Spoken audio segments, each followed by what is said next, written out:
Blog Talk Radio. There's a direct relationship between having the businesses and being in prison. Go find see how many Asians you can find in American prisons. They ain't gonna be in there. But 51% of your prisoners will be black because blacks don't have any businesses and industries. There's a direct link. Blacks won't practice group economics. Black won't practice group politics. If you don't practice, you're setting yourself up. I told that 5-story building, you're setting yourself to get wiped out. Understand the nature of race, which is economics. If you build the first floor, it's economic. Build your businesses and your industries. Control business and industry, and put that pools in your money, and hold that money, and practice group economics with it. Arab and Asian money bounces 12 to 13 times what it leaves. Jewish money bounces 18 times. Black folk got to learn how to practice group economics. Black Americans spend every penny they get outside their own community.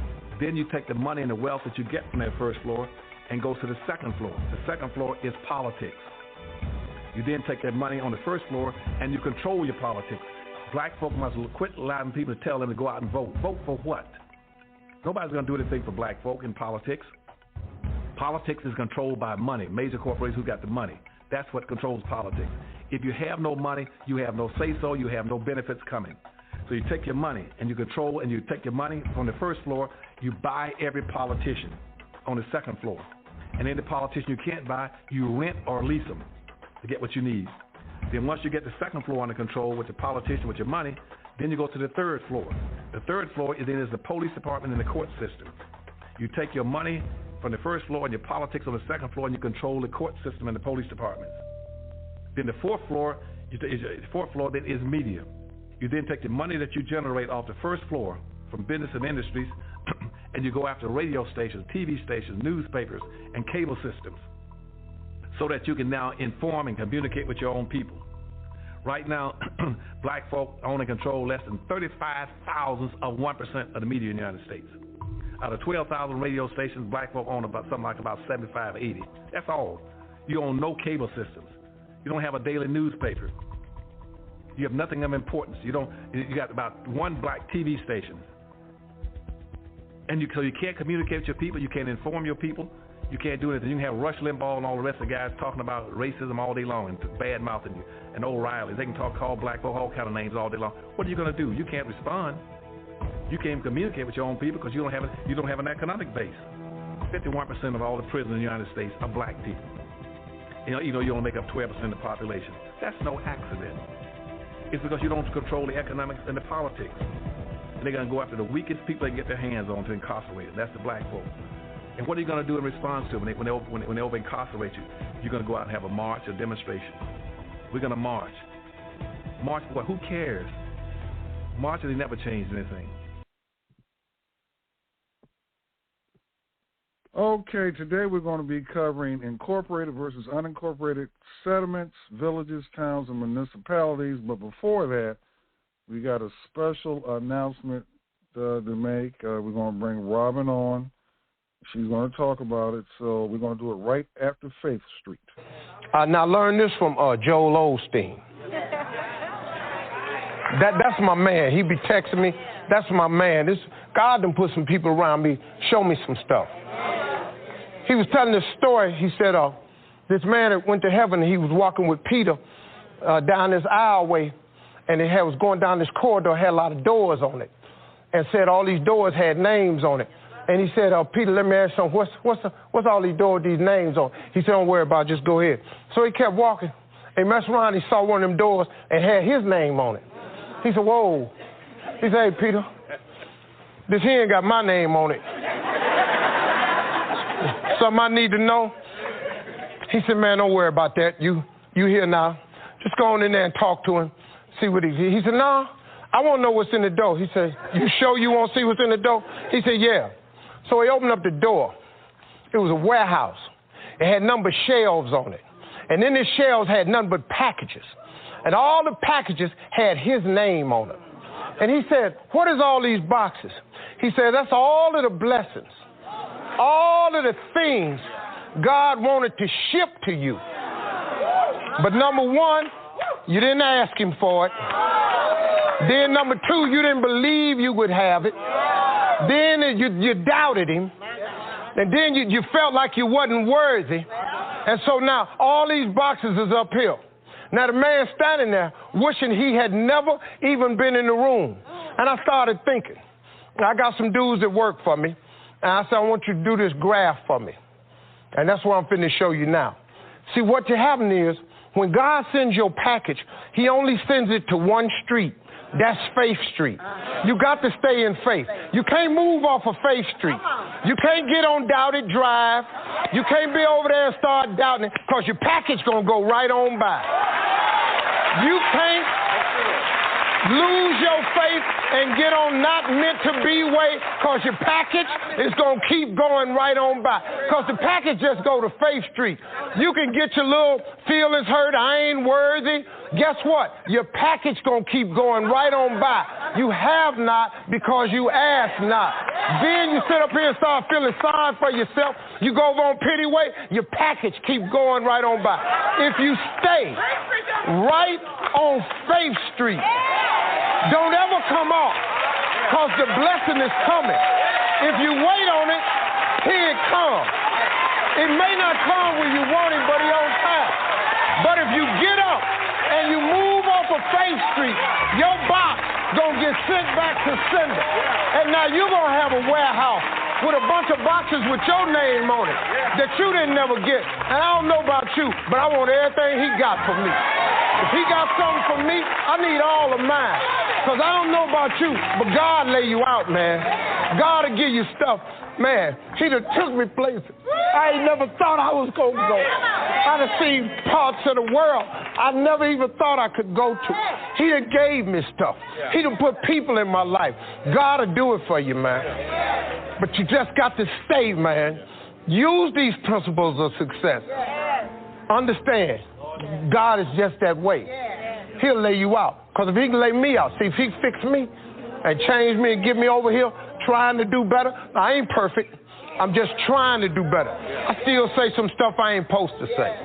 You understand? I ain't got it all together yet. I just got in the gate. I'm a new kind of Christian, but ain't no lock on my gate either. So if you see, once you check me, I'm probably gonna check you back. But I'm getting better at that. I don't know how to love my enemies yet. I'm getting better at it though. But it's a process. And the more times we can make people understand that it's a process, the more people can come in. And y'all people that have been good to me, that have been praying for me. I mean, man, my mama,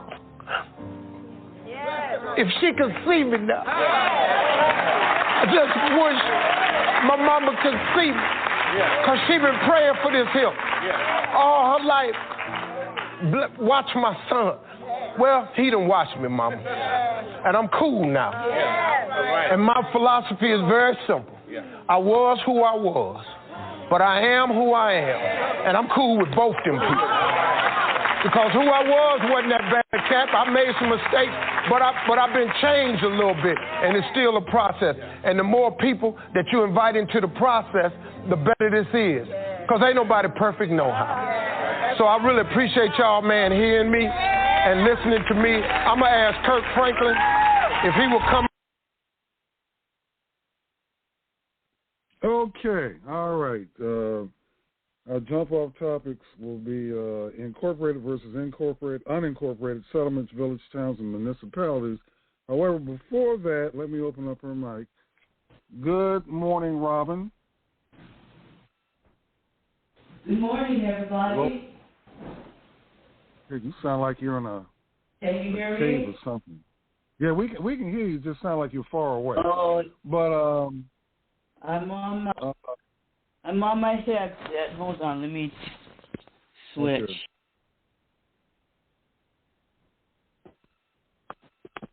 Hello, is this better? Yeah, that's much better, much better. All right, well, now, speaking of Faith Street, you must have been on Faith Street because, well, I'm not going to steal your thunder. What's the latest from Robin Maven?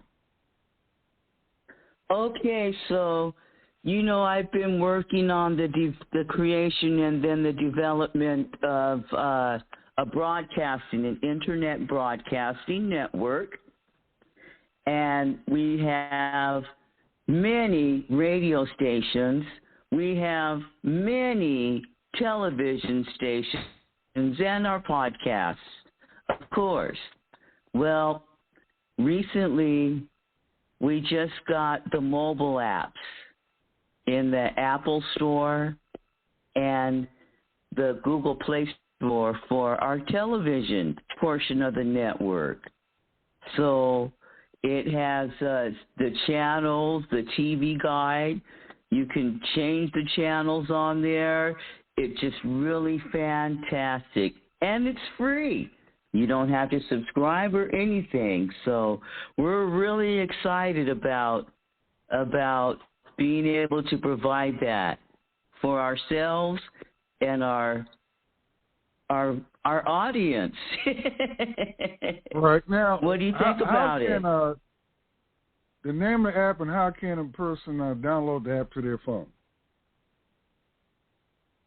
The app is in the Play Store, both Apple and Google, and it's called I Am Streaming. I Am Streaming. So you search for that and you download it. We'll also be publishing out the links for you to make it easy for you too. But it's just as simple as that. You click on it, install it, and start watching. How long did it take you to get connected this morning? Seconds, really. I mean, yeah, so tell everyone what you think about it. Yeah, the usual, like any app, maybe a minute or so or less. You download it like any other app. Say that again? Tell everyone what you think about the app. Tell everyone what you think about the app. It's a slick app. It's a good app. It's on a level, the same level as Airbnb or DoorDash or Grubhub or Instacart is just as good as any of those apps, in my opinion. Easy to download. And I have an Android phone. Yeah, I have an Android phone. Yeah. So, I recommend everybody, download it to their phone because they've got some good programming on there already, and there's more to come. Mm-hmm. Including the content that that we'll whip up. But I'm very impressed. We have a wide variety of channels. For those of you that like the Western movies, we got that. For those of you that like soap operas, we got that. We've got Soul Train channel, In Living Color TV channel. We have the documentary channel. We have African American stage plays. We have HBCU TV. It's just amazing, the variety over there. Homeless TV. There's a network for everybody. Right, so it's I like the innovation of it. I love the innovation of it. It appears to be infinite. So it's congratulations on that. So, like I said, sounds like you've been on State Street. You pulled that out of the invisible. Yeah, you know. Hey, Rocky. Yeah, so there you go. And I've been wanting an app for so long. I've been seeking someone that could create the app for me, and the graphic user interface and all of that, And I went through rounds of people who took me on a round or two, and then God just provided the way. Now, let me ask you something. Yeah. Remember, it's been over 4 or 5 years, 5 or 6 years. Speaking of mass communication, I mean, remember that guy that he owned, black guy that owned some radio stations up in I guess Seattle or Seattle? He was in Washington State. Yeah. Whatever happened with that? I think the father died, but the son is still doing it. So he's managed to keep the stations going. Well, if you could call it that. Right. Now, my next question I mean, but the stations are still in existence. Yeah. Okay. Now, let me ask you this: what do you think about the stations, particularly AM stations, that if they don't adopt the app technology, what do you think might happen to them? They're actually they don't have a choice because iHeartRadio is going in and buying up most of the local radio stations, and then when they do that, when they take ownership of the local radio stations, they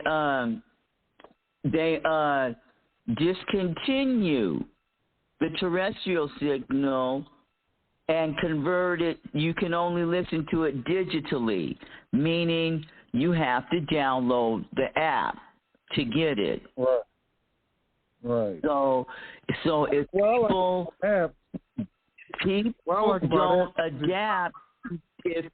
don't adapt, they're going to get left behind. Correct. Because I'm looking at this app, well, any app, but particularly the way yours is structured, it basically makes the phone the new transistor radio. It and everybody's got a phone. Yeah. So if you got a smartphone, I am streaming, conveniently, I mean, real easy and simple, converts your phone into, so you're right, matter of fact, I wouldn't even buy it. And then you can also, from your device, you can cast it to your television and watch it on TV. Wait a minute. Now, let me process that one. Because they do have smart TVs out here. So, all right, hold on. Repeat that again. Have to be smart anymore, but the technologies are there that you can cast from your phone to your television, whatever you're watching. Oh, okay. That's in the technology too. It's there. All right. So, what are some of the wonderful things that we shall be able to do with I Am Streaming's app? Like I said, you can watch all of our programming, and then also another thing too, for our sister and brother bloggers and podcasters. If I were you, I would come over to I Am Streaming and do your show on a network that was built and created for y'all to do this on. And I will monetize y'all. So where Blog Talk and YouTube won't monetize you, I will allow you to monetize your channel. I'll revenue share the advertising. How about that? Okay. Now, I'm on the app right now, and the channel that I'm on, and I'm scrolling it, is Homeless TV. And I'm looking at, let's see, City, Homeless Servant. That's on from 4:30 to 5:03 p.m. Homeless, Home Free, and what's this? Homeless, Home Free, and Transit. Understand the situation on a downtown campus. Okay. Let's see. Grandma arrested for feeding the homeless. So, okay. What does a person need to do to get content on homeless TV via your app? They need to connect with me, okay? You can dial 866-446-2246. And if you want to get your programming on the network, you can either have a channel or a show. You have your option. And then also you can advertise on the network as well. And if you bring advertisers to the network, I will revenue share. So, yeah. Okay. Yeah, it's an 80-20 split. You keep 80% of the revenue that comes in from the advertising you bring in, and the network gets 20. It's the millionaire concept. Yep. So that's one thing that people will be able to do at I Am Streaming that no other network will afford. They'll just say, here's our channels, you can watch it, but I'm giving the people the opportunity to have their content broadcast, and they can monetize as well. Ooh, okay. Thank you. Now, how's that for Faith Street? Yeah, you're right. Well, yes, sir. I'll be exploring it all day. Well, throughout the day. How you like it now?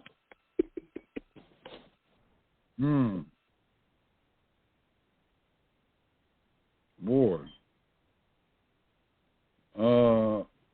Well, I'm impressed. I can't even find all the words to say. So for people to get this app, they need to, which is free,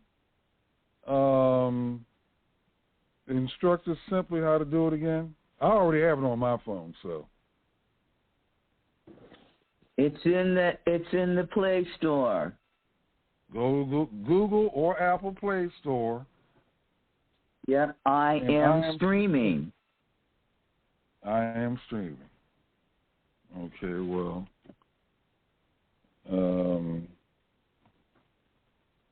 That's a good thing. All right, Robin. Well, thank you for dropping in and sharing that with us. Like I said, I will be exploring it today, and I'll be pushing it out there every day. And then I'm looking for. I'll be calling you back.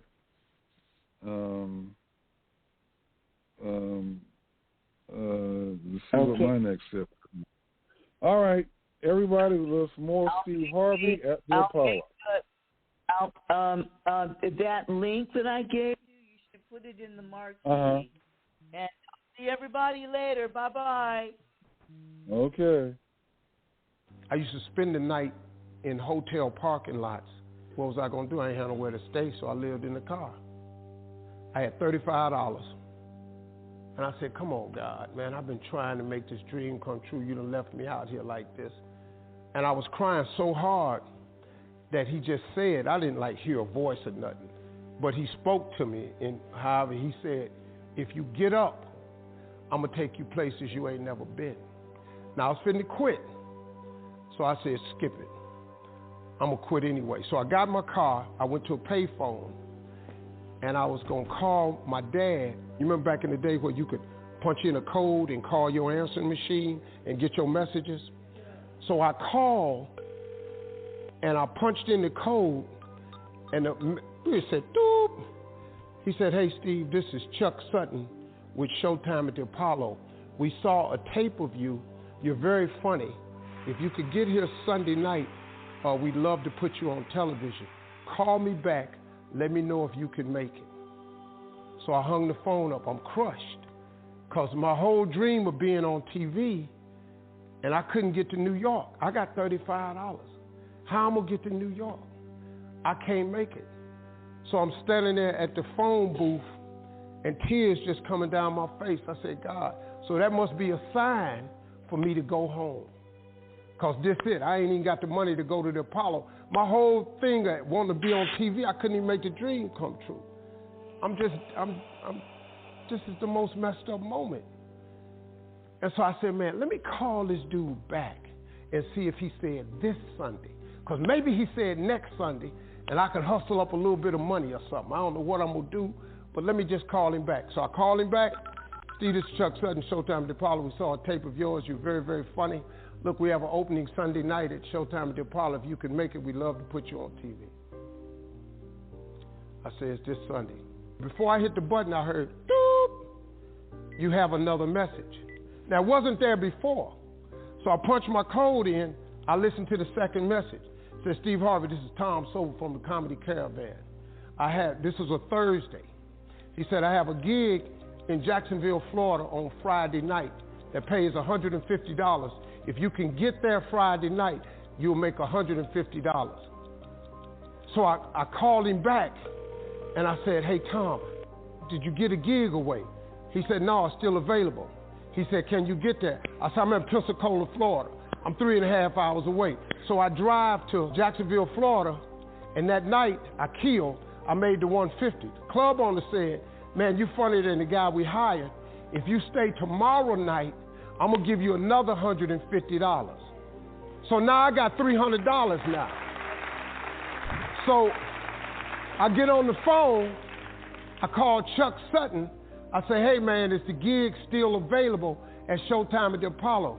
He said, yeah, we got one opening left. I said, I'll be there. So I called Eastern Airlines, who used to be open back then. They had a special for $99 going from Jacksonville, Florida to New York round trip. So I parked my car at the airport. I got it.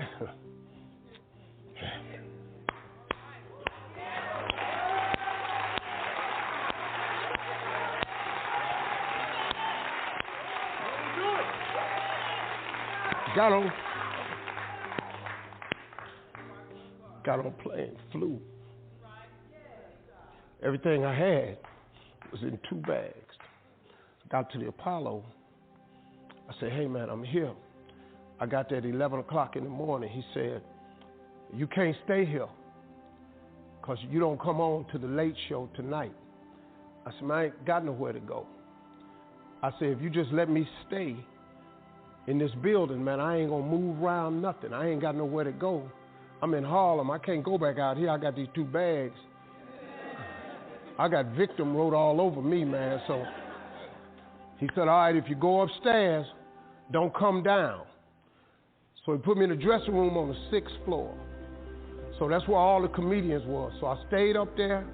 I got hungry around 3 o'clock, and I couldn't take it no more. So I went back downstairs, a dude named Alton Liston. I said, hey, man, he said, man, I thought I told you, don't come down them damn steps.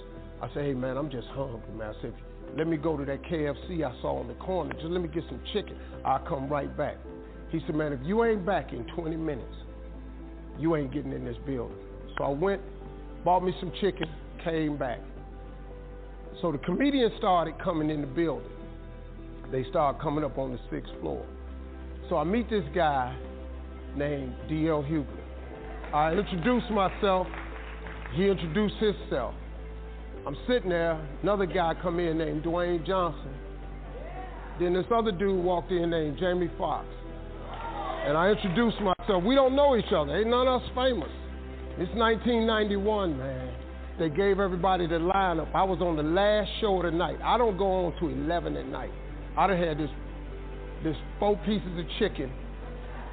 I'm starving, man. That chicken done wore off. I'm nervous, man. I'm about to throw up. D.L. Hughley went downstairs. D.L. Hughley got booed off. Dwayne Johnson got booed off. Jamie Foxx went down there and got booed. They booed Jamie, then Jamie started singing. And then they started clapping. And Jamie had their ass, then he went back to them jokes, and they got his ass. So I'm walking down the steps, and I see Jamie sitting on the steps. I said, hey, man, hang in there. He said, man, that ain't never happened to me before, man. This is crazy.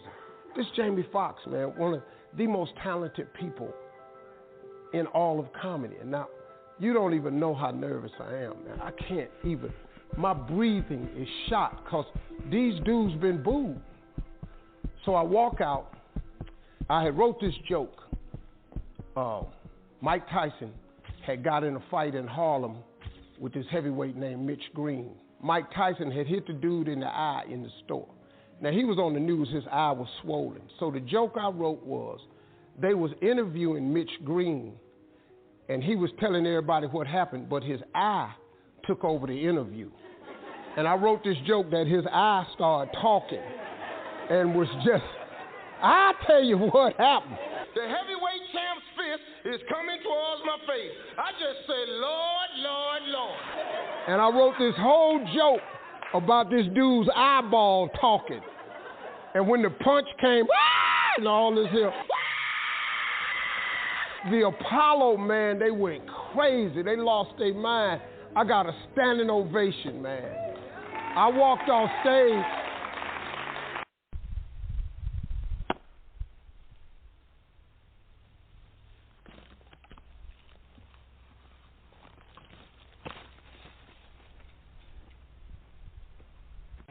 It was almost 2 years ago that I started work on a small log cabin in the northern Canadian bush.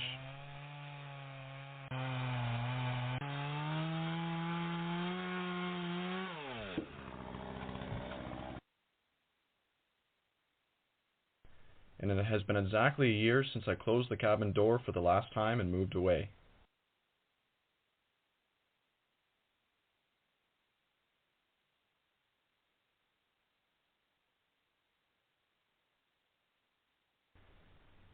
Finally, I got the chance to return, and I am anxious to see how the cabin has fared the last 4 seasons on its own.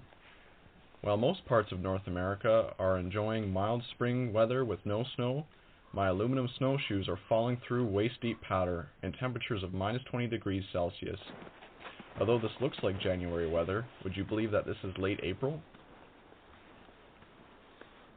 It's been a long, hard winter here. Lots of snow and a solid month of minus 40 degree temperatures. There were even a few days that registered right around minus 50. It seems that the lynx population has been hit the hardest this winter. Several locals have reported that their dogs have been attacked by lynx along the hiking trails. Normally, lynx avoid this sort of contact with bigger dogs and humans, but the prolonged cold temperatures have forced them to make desperate decisions. It wasn't far from here that I spotted a mother lynx and her 2 cubs last year. And of course, I didn't have my camera ready at the time. On my way into the cabin, yet another lynx had silently stalked behind me for a short distance, but it eventually turned off my path and took a different direction. And I wouldn't have noticed it at all if it weren't for the footprints it left behind over my fresh tracks. In building the cabin, I wanted it to be simple for 2 reasons. Number 1, because of the cabin's location, I knew that I'd be having to do everything by hand. Getting the equipment and supplies in, moving and hoisting the logs would all have to be done with good old-fashioned manpower.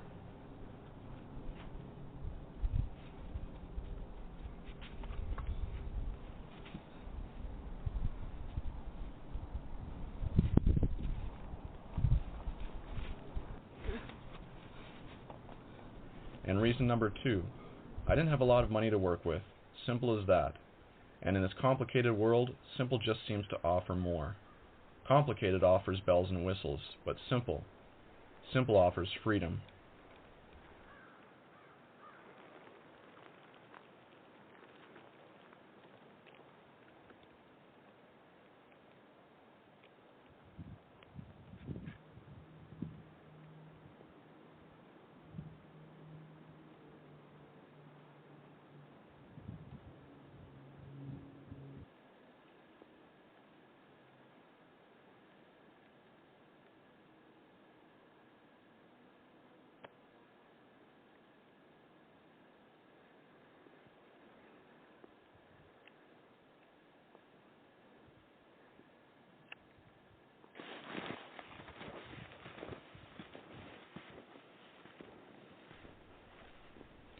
Although some would argue that this cabin wasn't built to code, it is still perfectly legal. That's because it's built on privately owned property, and the local government doesn't require a permit for any structure that is 10 feet by 10 feet or under. And this log cabin just so happens to be exactly 10 feet by 10 feet. So yes, I'm aware that building my logs right on the ground without proper footings and not debarking them means that they will not last a full century, like they could have if I had done all these things. But that's just fine. These logs will probably last at least a quarter century without any need for repairs. And so far, the cabin has settled and dried out quite nicely, and the bottom rows don't show any signs of rotting in the near future.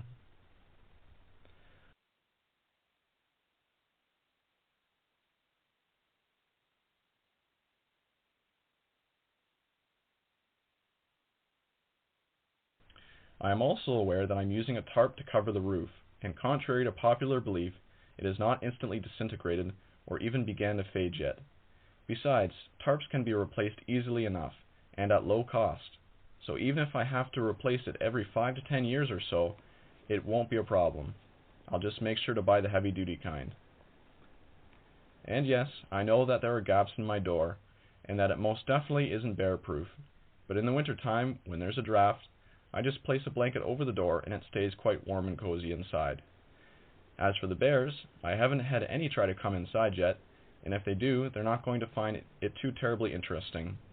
There's no food, and I didn't leave any fine china behind for Mr. Bear to break. Anyway, I like the door, and so it stays, gaps and all. Did I mention that it used to be a coffee table? My point is, there will always be some who will find fault in this simple design, but all I know is that it works for me. And at the end of it all, I only spent about $500 on the entire cabin, and most of that money went into the lumber I used in the roof. If I wasn't planning on moving at the time, I would have taken longer to construct the roof out of smaller logs, which would have significantly brought down the cost that much more. But I don't regret a single decision I made in the cabin's construction.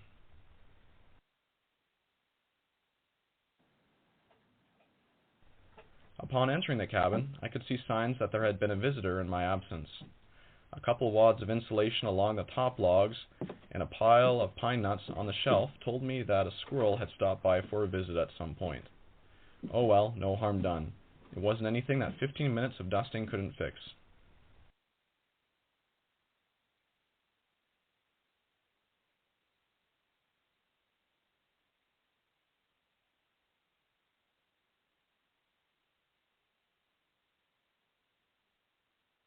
Yeah, that's weird. It's still supposed to have audio.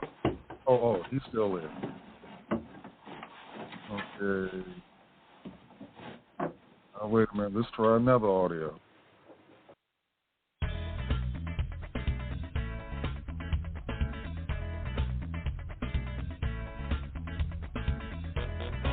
By now, you're all excited to run out there and convert a car to electric.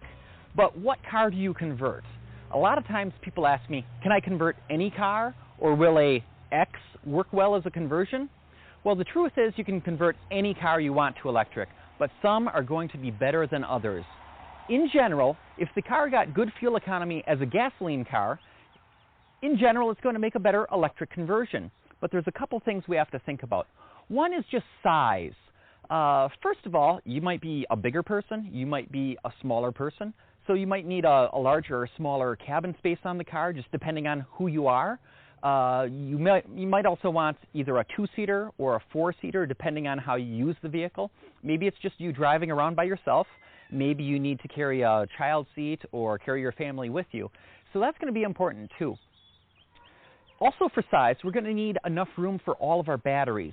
Since we're using lead-acid batteries, they're heavy and they're pretty bulky too, so we're going to need room for those to go. We also need to consider the weight of the car. Heavier cars are going to take more energy to push down the road, so they're going to be less efficient. We're not going to be able to drive as far in a heavy car as we would on a lightweight car. You also want to keep in mind the engine style and location.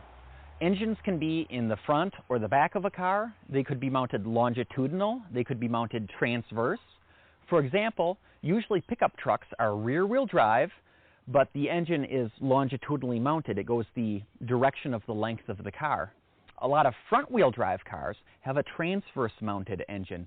For example, in my Geo Metro, it's front-wheel drive with a transverse engine.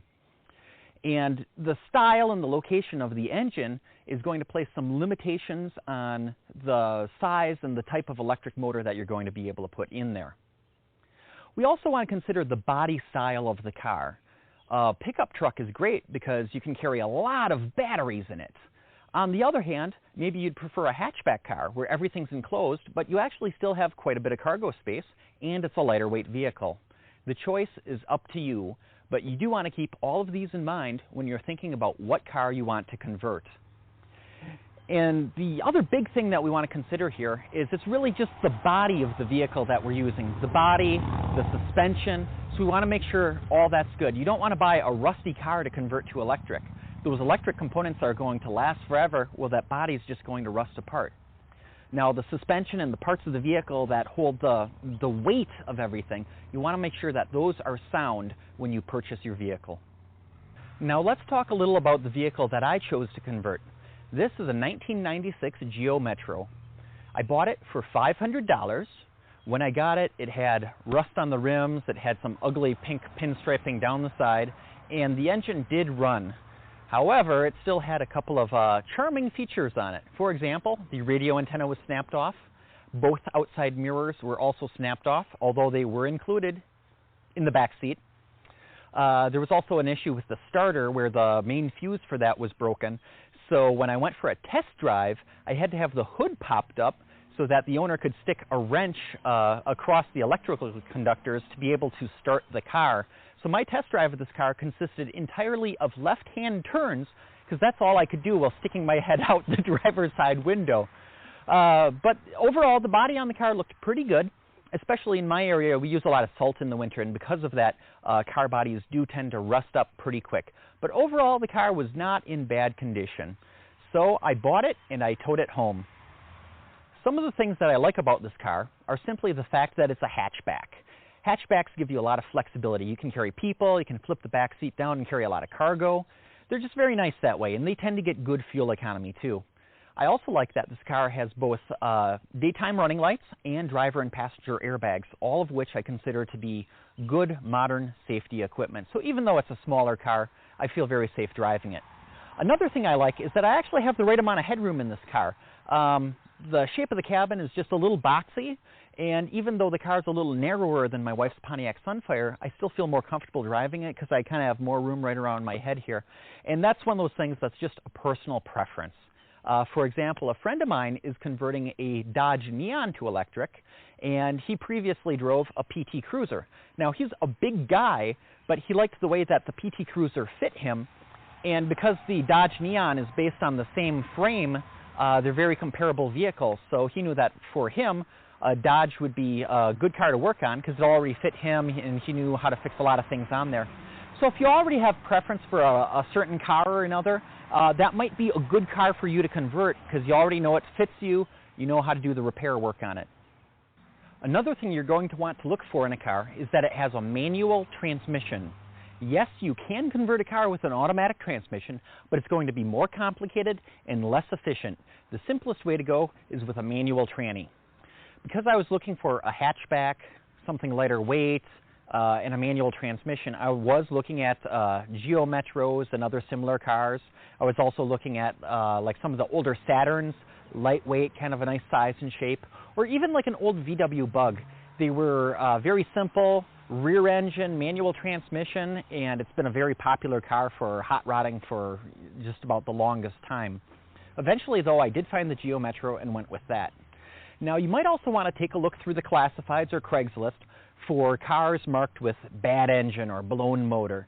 Because you're going to get rid of the engine anyways, you might be able to get a really good deal on a car that just doesn't have one working. On the other hand, if you get a car with a good engine, you can pull that, sell it, and make back a lot of the money on what you paid for in the car in the first place.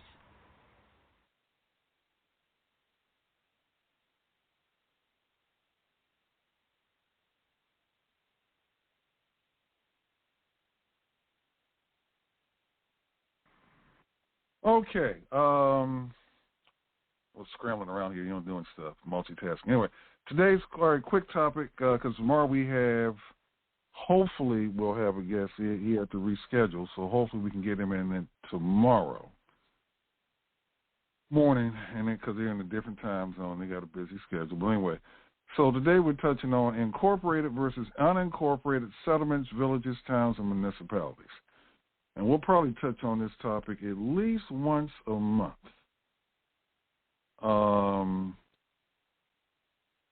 If not, some kind of way fit it in at least once a week. All right. Now, there are many communities around the United States. I'm using the United States as the example. There are 19,500 municipal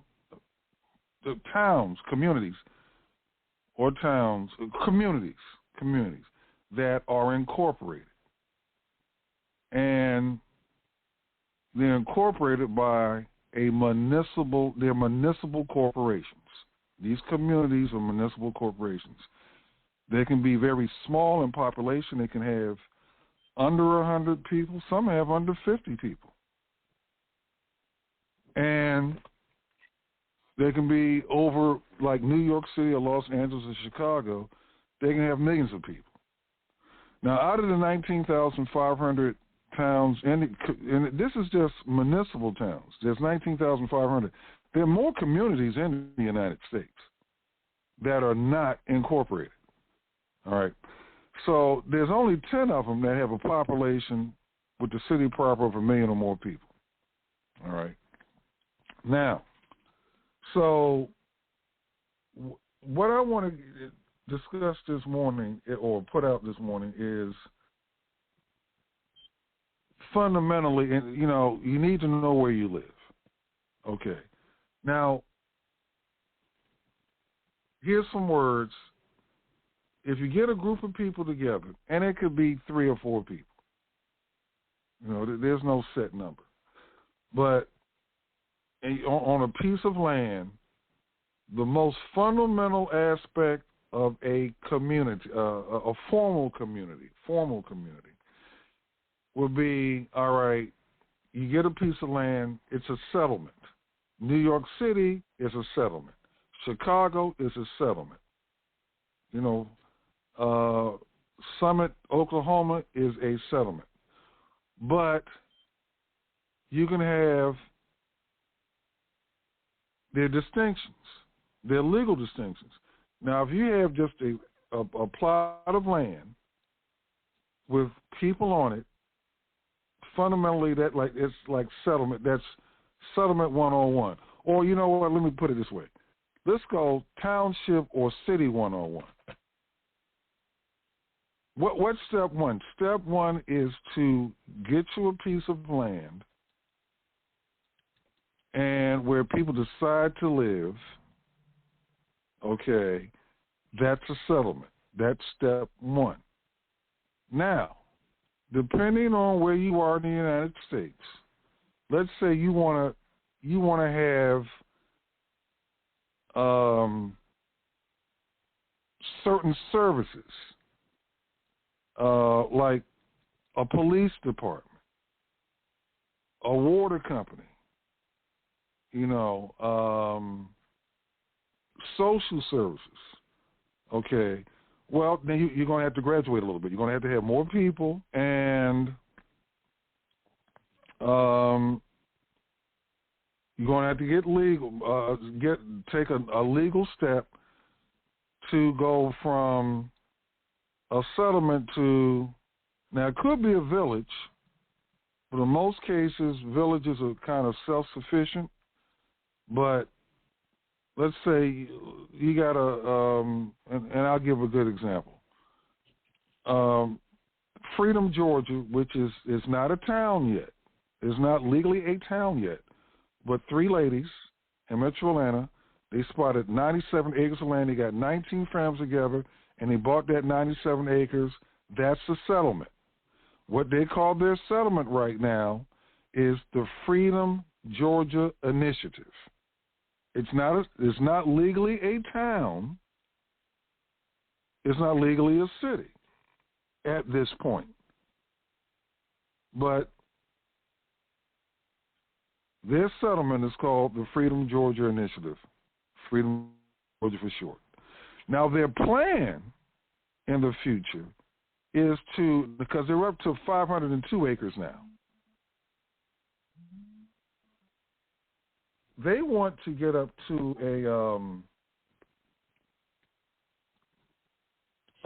where they will be able to set up their own municipal police force, have their own elective mayor, and elective city council. All right. So they have to take some legal steps to do that. All right. But just keeping. Would you prefer to live in a municipal, a town, a community that has a municipal charter that offers municipal services? Municipal services is like water, electric. You got to pay for those. Trash pickup, recycling, police protection, EMS, emergency, for emergency medical emergencies. Those are 6 basic fundamental things that a town, now, like a really small municipality, because there are towns in this country that have a municipal charter that have less than 100 people. Some have less than 50 people. So their tax base will not allow them to provide all those basic services I just named. There's not enough money in the budget to have a police force, let alone get a police vehicle, or even sustain a jail. Okay, it's 50 people or 100 people in town. It's not enough. Even with the town of Mayberry, I don't know what the population of the fictional town of Mayberry was, but occasionally, Sheriff Taylor didn't have that many people to lock up. All right, so Otis would come in the town drunk, and he let himself in. But most of the time it was drunk. So, and jails could be a profit center for a community, for municipality. So you got a small town, so they might have maybe if they have 200 to 300 people in their community, all right, they might be able to have a volunteer fire department, maybe. Okay. So in any event, if you live in a municipality, and look, there's, once again, there are communities that have municipal charters and there are communities that have no municipal charters. They're also often called unincorporated communities or unorganized communities. Same thing, but that's what they refer to it in Canada. And in your unincorporated communities that are non-municipalities, typically it's less expensive to live there. If you want to build a house, you can build a house many times without pulling a building permit because there's no building permit agency in that unincorporated community. You have to take care of your own trash because there's no you're not a municipality, and municipalities, that's one of the basic services that they offer. But if you're in an unincorporated community, you have to take care of your own trash. You have to take care of your own recycling. You want water? You have to either know how to drill a well or hire somebody that can drill a well or harvest rainwater. And you have to be responsible for cleaning it up too. What kind of filtering system that you have. Now, where I'm at physically right now, we have a reverse osmosis system that cleans up the water where we can drink and cook and that type of stuff. All right.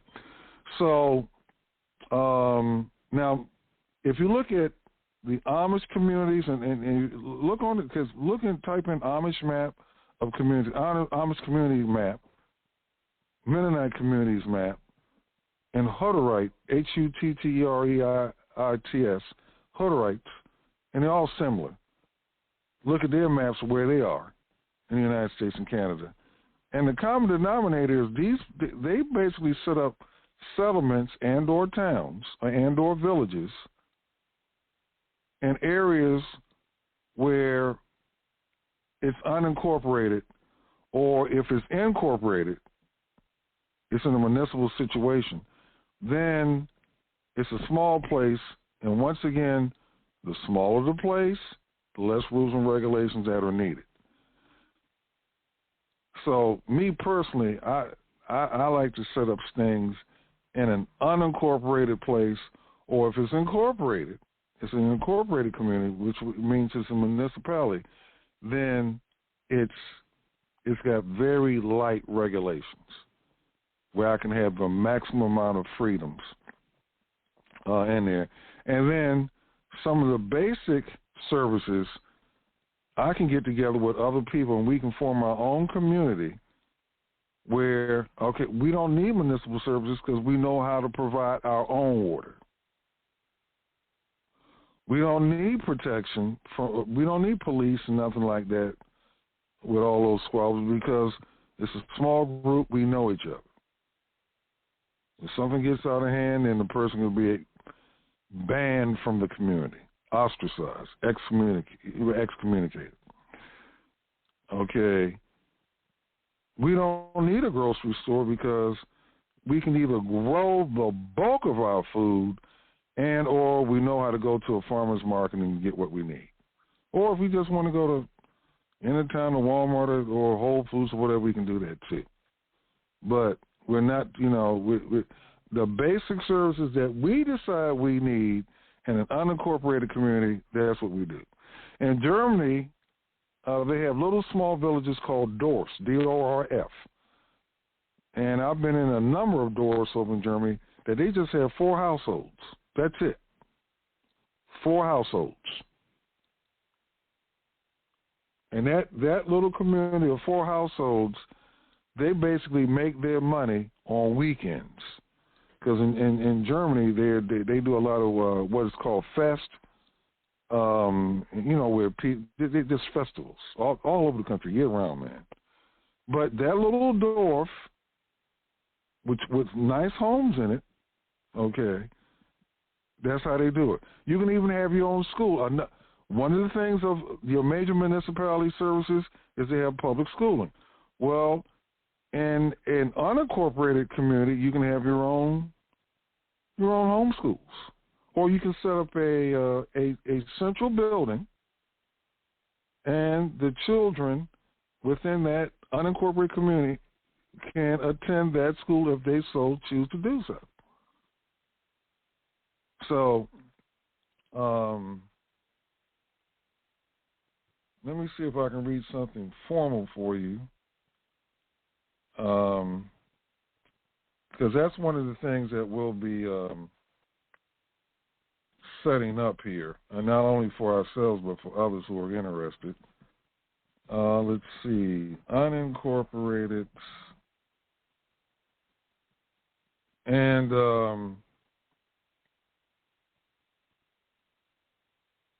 okay, unincorporated. Let's see, communities. I'll put towns.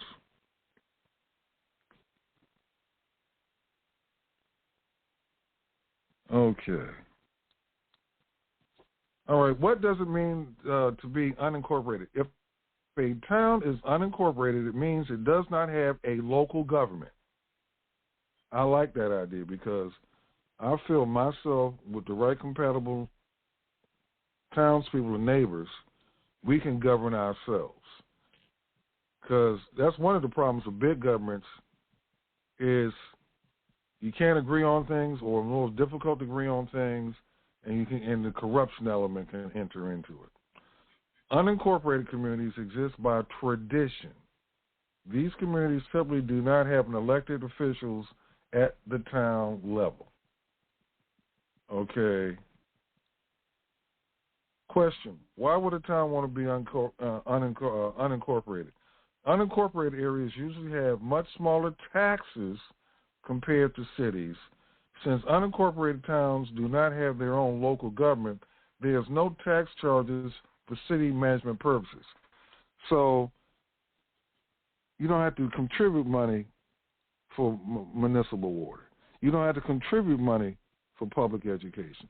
You don't have to pay for a mayor's salary or a city councilman or alderman's salary. But if you want to go in, and then let's take a look at, and you guys, if you want to throw out any state, let's see, unincorporated towns in,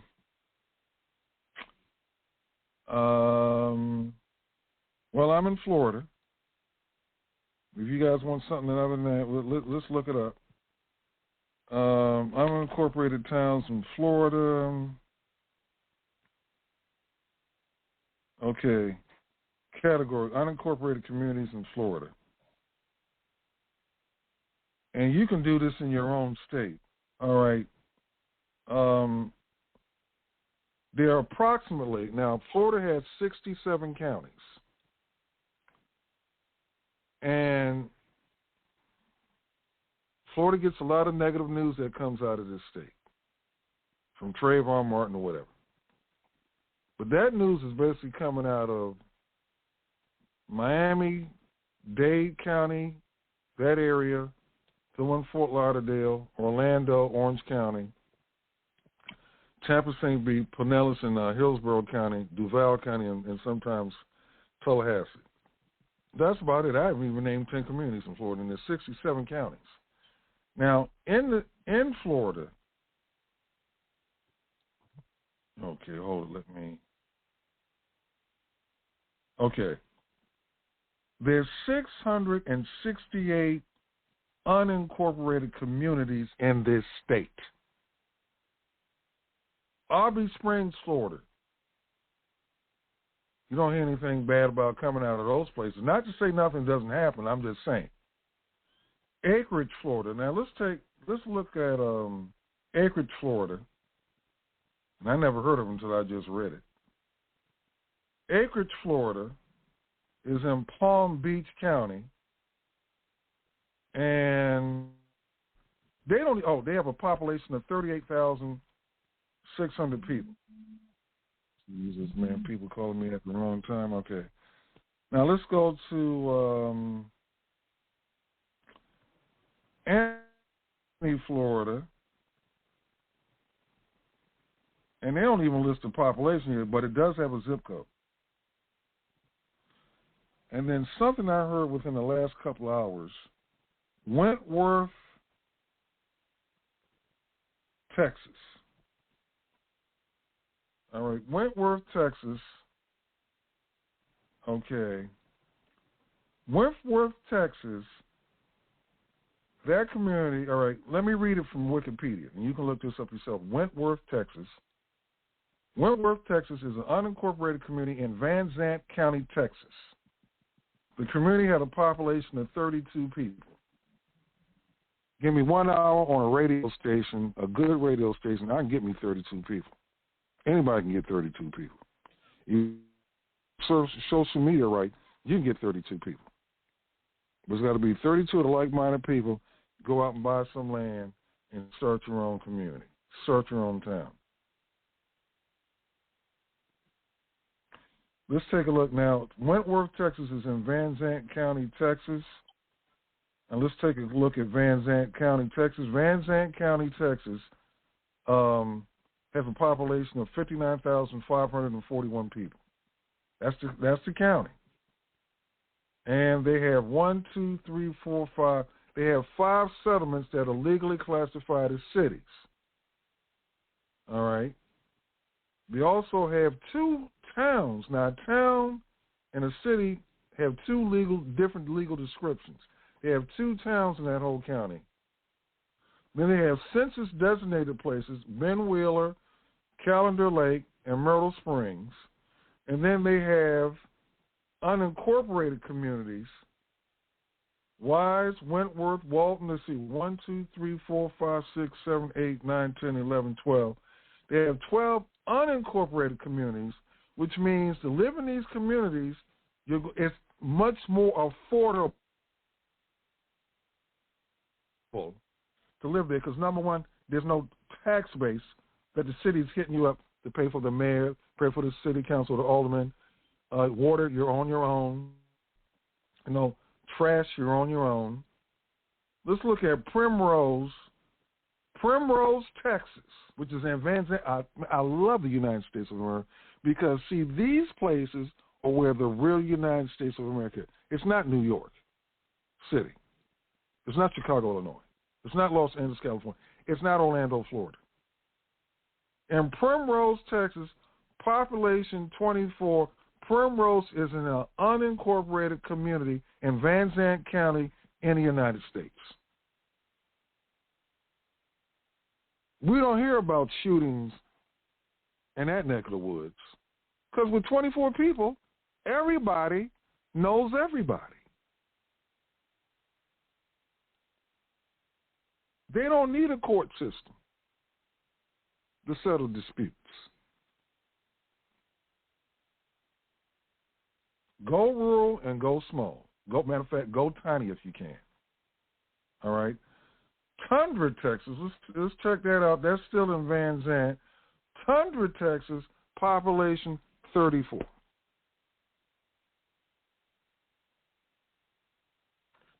You got people that are living in. I'm gonna take myself. I got a house in Washington D.C., man. I don't even live in the property taxes over $5,000 a year. Anyway, Oakland, Texas. Oakland, Texas, also in Van Zandt County, 26 people. A town of 26 people is unincorporated. If you're struggling in a large, if you're struggling in a large city with the property taxes and, for some of you that are paranoid about the police or whatever, matter of fact, you know what? Let's go to Tennessee.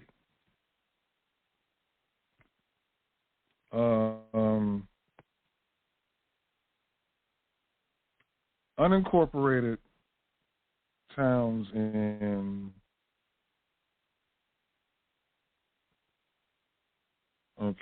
Tennessee. Okay, here we go. And Warren Houston, we got to have him on here because he can really break this down. But, all right, in Tennessee,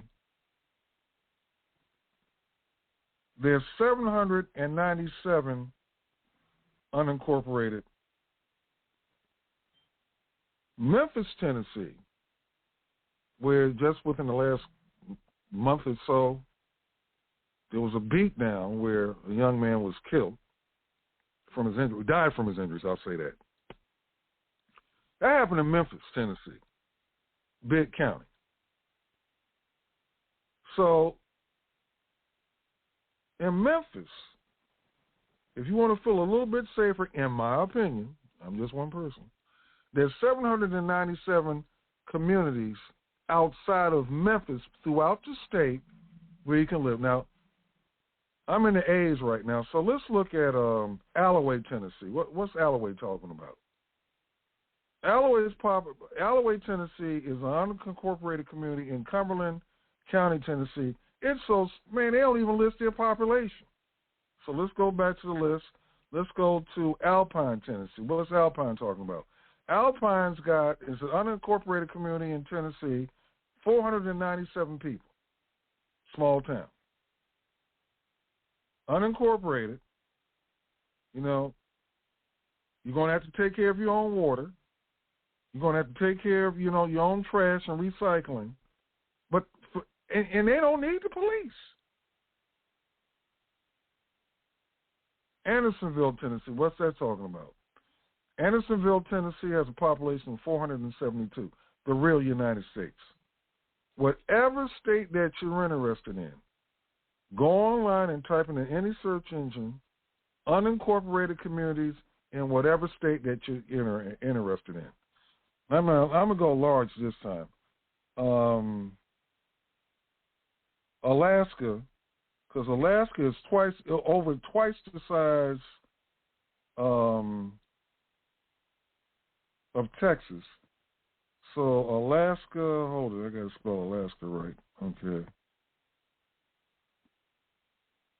All right, let's see. Unincorporated communities in Alaska.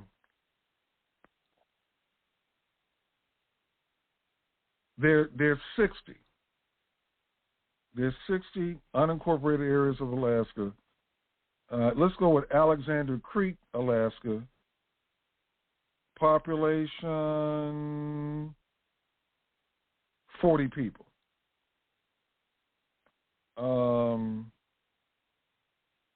Let's see. Clear, Alaska.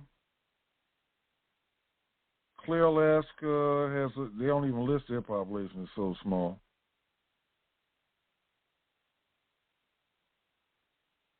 Okay, Gordon, Alaska. Gordon, Alaska. Well, once again, they don't even list it. Okay, Jack Wade, Alaska. That's another unincorporated community in Alaska. Man, all right, look. I tell you what. Let's go to New York State, home of the largest populated city in the United States, New York City. So we're going to unincorporated communities in New York State. Okay.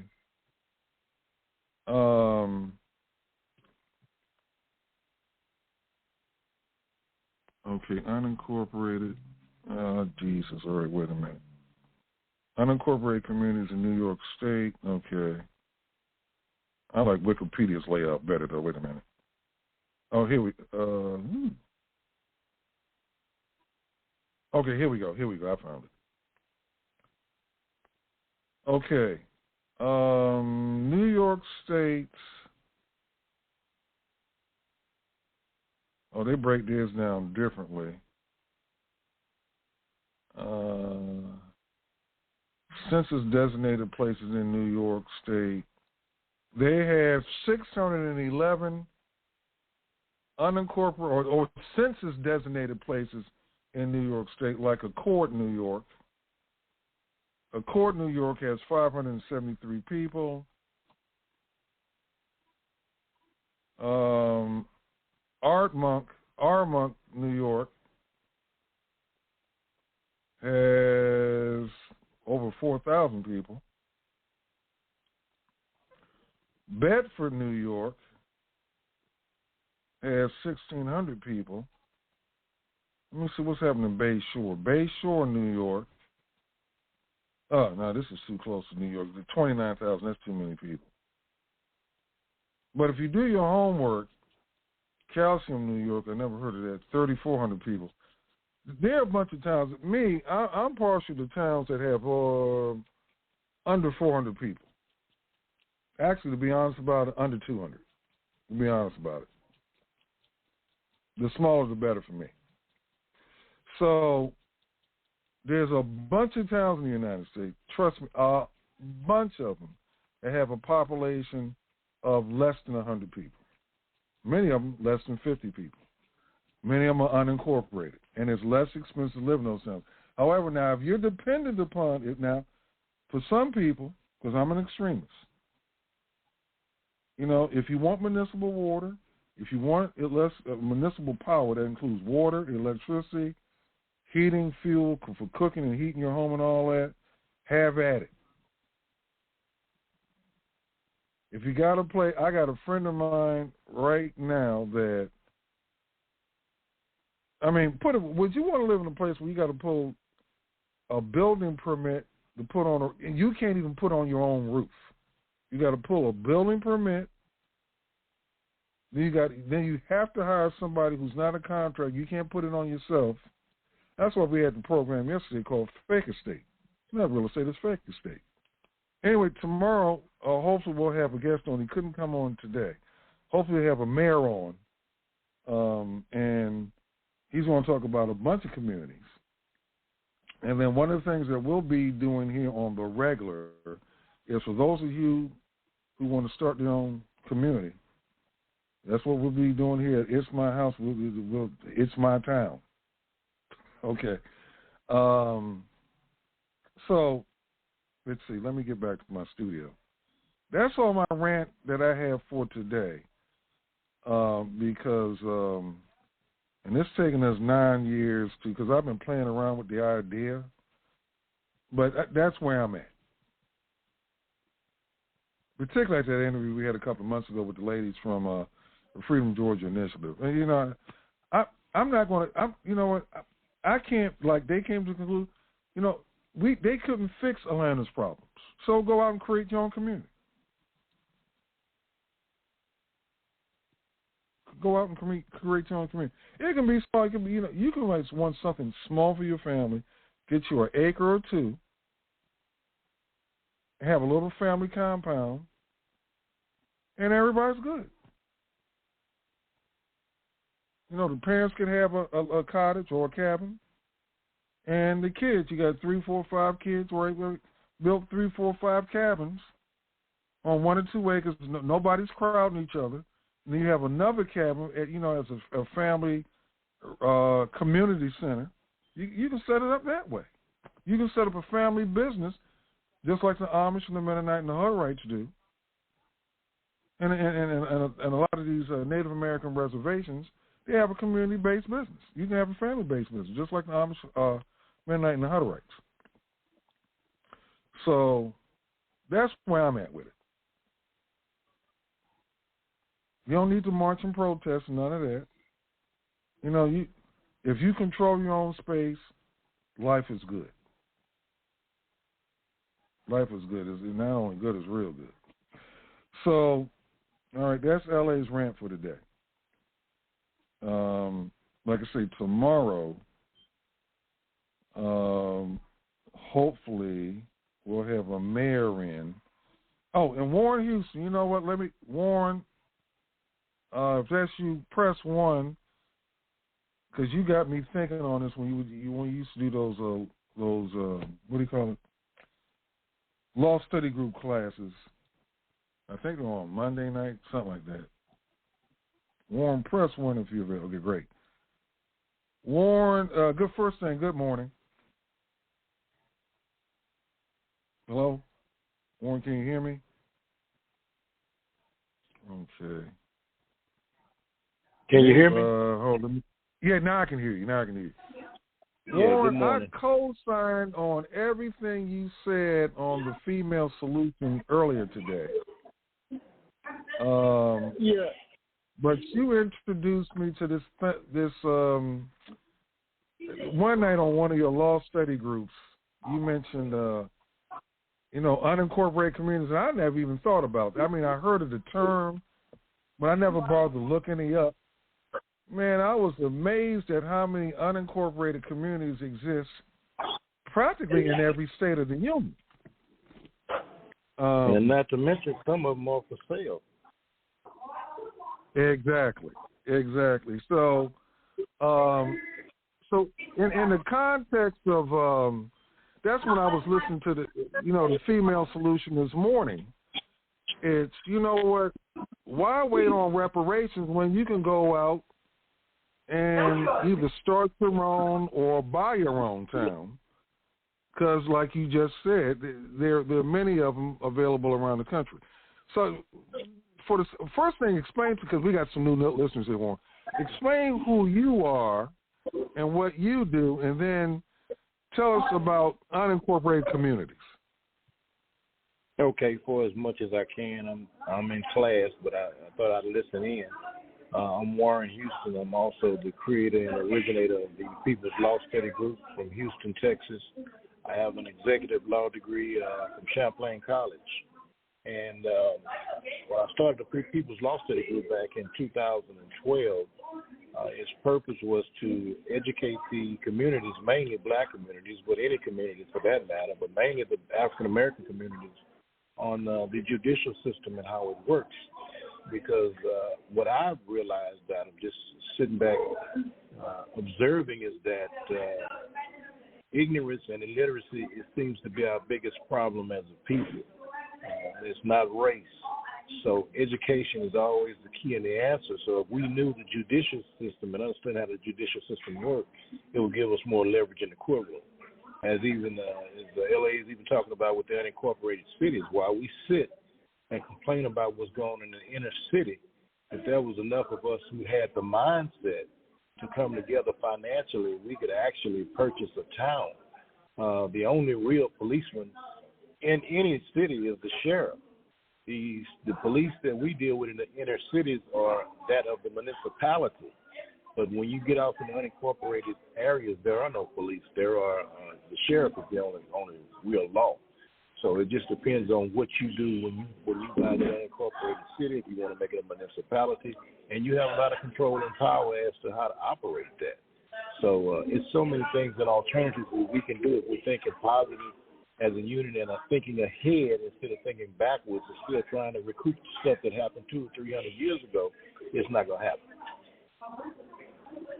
Right. Now, explain the distinction between an unincorporated community and a municipal corporation or an incorporated place. Well, it's like the difference between personal and private. What's done in the public is public, and what's done in the private is private, not for the public use. And so when you're dealing with a city or municipality, say like the big cities, Houston, Texas, Chicago, Illinois, Atlanta, Georgia, you name it, Dallas, Fort Worth, you're dealing with those areas, those are municipalities. In other words, someone owned those cities. They bought those cities. And when they bought, after they bought those cities, and then businesses and people moved in and began to migrate in that area where you have heavy traffic and heavy population, well, then they bring in a police department to secure the city and keep the city safe and monitor the city. They bring in a fire department, and they bring in whatever is needed to operate that city. But an unincorporated city does not have those things. And so you are more responsible. You are more or less under the conservative mindset of being independent and having the free will of yourself to operate as you please. So that's what happens in an unincorporated town, which preferably you're going to find more or less crimes and a lot less taxes. All right, hold on, let me process this. All right, now, so a town that has a municipal charter is like public, but then an unincorporated place could be private? Private, right. It would be considered more private. A private, I like that. I like that thinking. I like it. Yeah, I like that term, man. I think you done coined a new term, Warren. A private community. Yeah, private community. A private village or a private. Yeah, I like that. That fits. That fits. Yes. Well, that's basically what it is. You know, it's you don't see all that stuff. It happens in these small towns. You don't see any of that on the news. That's what's happening in these big cities. Right. Well, now you used to run the People's Law Study Group. I mean, you had a Sunday night podcast on what do you call it, Blog Talk, and then you used to run the Law Study Groups. What are you doing now? And do you plan on bringing back the Law Study Groups or at least the podcast? Well, as far as the Law Study Group, it would have to be a request. I have a passion for law. I have a passion for teaching. But it would have to be a request of a group or an organization, someone who's interested in progressing the education as it relates to the judicial system here in America. Any of the judicial aspects that types of law that we study. You know, I'm open to any of that, but that would have to be a request. Other than that, anything is not on the table right now. But the concept of the blog talk, most people they don't know. I do have the studio, 5,000 square foot studio space, with some things have been put on hold, but we're working on opening up a TV radio station here in Houston. Okay. Now, quickly, because I know you're in the classroom, on the discussion about reparations this morning, I mean, I co-sign on everything you said on that because, but you know what, a lot of those discussions, they just can't get past the emotionalism, and they don't even look at the facts. Right, because the brother, I think, what is his name? Minister Shaheed, I think that was the one that was narrating the show today. Yeah. No, that was Kareem. He was the narrator. Okay. Right, yeah. Okay. My moderator, excuse me. Okay, well, he couldn't get past the fact that what he was saying was emotional, because I told him it was emotional. But no, this is not emotional. But the way you're coming at it, the way you're looking at it is emotional. Nobody's denying the fact that people of color faced major atrocities and nobody's denying that. But the way you're looking at how to handle it, you're operating out of emotions because you're not hearing what's being talked from a logical, legal standpoint. All you concerned about is, hey, what has happened to us? And we get stuck there. But it's too much. You're talking about over 200 years to try to unravel. In my opinion, it's too much to unravel. And first of all, you have to look at the definition of reparations, because as I was saying this morning, when you hear the term reparations, then everybody, the first thing coming across their mind is a check. But they don't even know what the definition of reparations is. The definition of reparations, basically, from a legal standpoint, not a Webster's dictionary, is basically... Yeah, the Webster's dictionary, man, that was like listening to a third grader. But they didn't know, though. Exactly. But, it's basically those being reimbursed from the spoils of war. I'm just talking off the top of my head. Those that were damaged in war. And so you have to go back and, first of all, look at the situation. We were not in a war. It was an agreement. And secondly, the United States, when slavery first started, the United States was not even in existence. So you want to make the United States responsible for something that was not even here. When the United States formed, it took on a problem that already existed. And in my opinion, like I tell people, they resolved that opinion. They resolved that problem within about 82 to 89 years or somewhere in there. And I think that's pretty good. Yeah, about that. A little bit under 90 years. It took them to get to that when Abraham Lincoln became elected. Yes, because if you read in the section of the country, there's a document known as the Articles of Association. It was written before the Declaration of Independence. And there's talk about slavery in that Articles of Association, and you can see that there was a split in the country, that there was some that was for it and some that was against it before the country even started it. So it was a problem from the beginning, but it was rectified in about 89 to 90 years, and I think that's, in my opinion, commendable. Right. Yeah, it took a century to resolve that problem and whatnot. So, but I didn't hear that whole podcast, this morning. But I'm glad you were able to put that out there. Well, you had a lot of emotions and whatnot. So. People not willing to look at it from a logical standpoint of understanding what was what. The United States never owned slaves. The United States never had sanctions for those ships to go over there and get any slaves. And like I said, it wasn't even in existence. So the government pays back reparations to a country or a nation that they have directly been involved in war with. And so these people that started slavery were individuals and private corporations. It was private enterprise.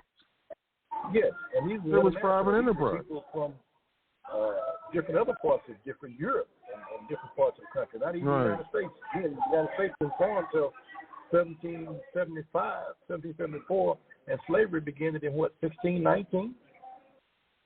If not earlier. Because soon after Columbus, but Columbus wasn't even on mainland, what they call mainland of the United States. He was in the Dominican Republic. But did you see the movie called The Woman King? Yeah. Starring Viola Davis? Yeah. Yeah. Did you see the movie The Woman King? Okay. Yeah. Go ahead. Right.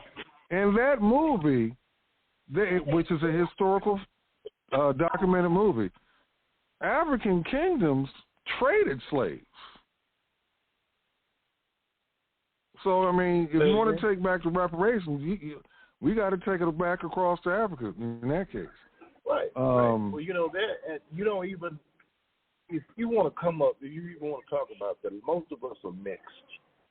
That's another situation. Right. I think Bianca brought it up this morning. He was talking about Frederick Douglass. One of Frederick Douglass' parents is white, so even if they did agree to pay reparations and say we're going to give each individual $50,000, do Frederick Douglass get $25,000?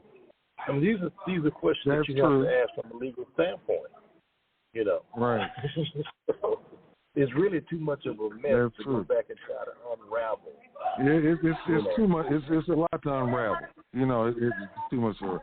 So that's why I like the idea of unincorporated communities. You know, go out and seek out, and like I said, some of them are available for sale, and then for the more pioneering spirit person, you know, just go out and find you. I mean, you can buy your own 40 acres now, or 2 acres, or whatever you want. If you had that type of pioneering spirit, and build your own place.